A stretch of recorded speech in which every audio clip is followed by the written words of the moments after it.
नमस्कार सांग माने आज आम बनइबा super tasty rich and creamy gajar हलवा।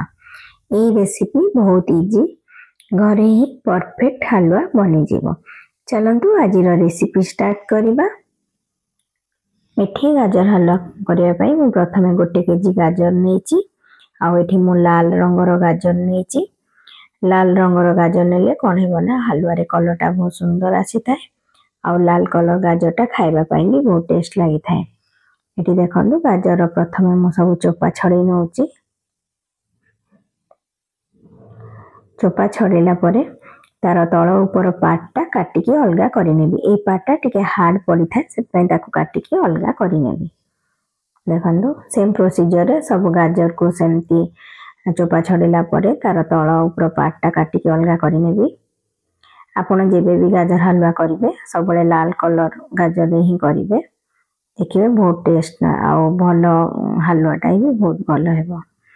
एबे गाजर सब चोपा छड़ेला परे ताको गोटे 2 थर पानी देकी धोई नेबी। देखंतु सफा पानी देकी धोइला परे ताको गोटे सफा कपड़ा रे मु ताको पोछि नउची, तार किछि भी पानी रखिया को देबेनी। देखंतु यदि आपण करिबा समय रे हलवा टाइम थिबो ताहेले पोछबा जगह रे गोटे सफा कपड़ा ऊपर किछि समय ताको छाडी देबे, तार पानीटा ड्राई हे जिवो।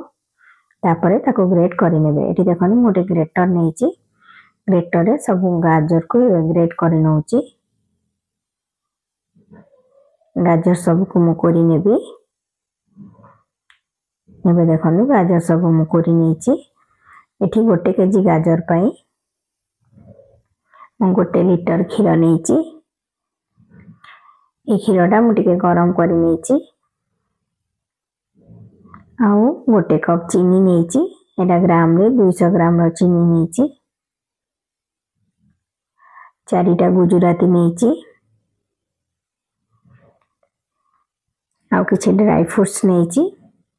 ड्राई फ्रूट्स रे काजू नेची, आलमंड नेची आउ किशमिश नेची। आपण आपणकर इच्छा मुताबिक आउ जहा चाहिबे ड्राई फ्रूट्स ऐड भी करि परिबे। एबे ड्राई फ्रूट्स को टिके टिके छोटो छोटो पीस करके मु काटी नेबी। देखंतु काटी नेची। एबे गोटे पैन गरम करिबी।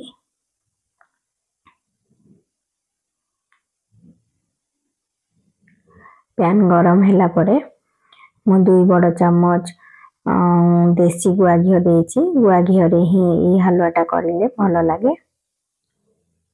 देखंतु घियो गरम हे जाईची। सेथिरे जो काटी की रखतिली काजू आलमंड को प्रथम दे नेची। ए भाजी हे जाईची। एबे ताको काढी नेबी। से घियो रे एबे रखितिबा किशमिश को देकी भाजी नेबी।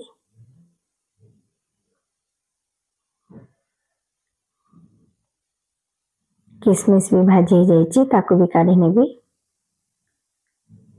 एबे से पैन में जो घियो रहिची सेथिरे जो ग्रेट करके रखिची गाजर सब को दे नेबी।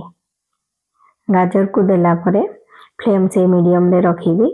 मीडियम फ्लेम रे तळ ऊपर करके गाजर को मु भाजी नेबी तार कंचा स्मेलटा जिबा पर्यंत 5 ରୁ 7 मिनिट पर्यंत ताको मु भाजी नेबी।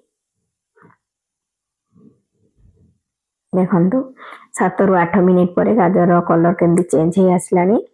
एबे ए स्टेज रे गोटे छोटो चम्मच लूण दे नेची। लूण देला परे आ गोटे 2 मिनिट ताको भाजी नेबी भलो कि मिक्स करके। एबे ए स्टेज रे जो रखिची क्षीर से क्षीर ऐड करि नेबी।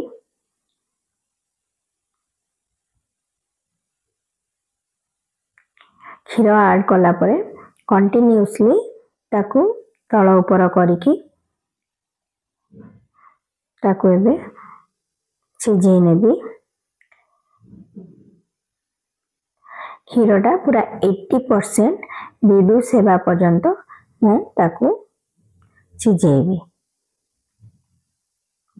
देखंतु एबे क्षीरटा पूरा 80% reduce hey Galani. A stage रे जो रखथिली चीनी को ऐड कर नेची। एठी मु 200 ग्राम रो चीनी देची। आपण आपन को टेस्ट अकॉर्डिंग चीनीटा कम बेसी करि परिबे। देखो चीनी देला परे चीनीटा जो मेल्ट हो से पुणी पानी हो से पानीटा पूरा ड्राए हवा को देवी तादेहरे पानीटा ड्राए हवा पूरा टाइट होगी सीराटा टाइट होगी तादेहरे मिसवा पर्यंत ताको देइछि ताको आउरी 7-8 मिनिट पर से पानीटा टाइट हो जाइछि से स्टेज रे जो ड्राई फ्रूट्स रखथिली ड्राई फ्रूट्स दे नेछि आउ गुंड करिक रखथिली गुजराती गुंड ताको भी देकी मिक्स कर नेछि तापरे ताको आउ 5 मिनिट खंडे फुटे नेबी से स्टेज रे मु गोटे बड़ चम्मच पुणी गुआ घी दे नेछि हलवाटा टिके रिच फ्लेवर करिया पई एबे देखंतु हलवाटा पैन नु छाड़ी आसलानी एबे हलवा पूरा रेडी हो जाइछि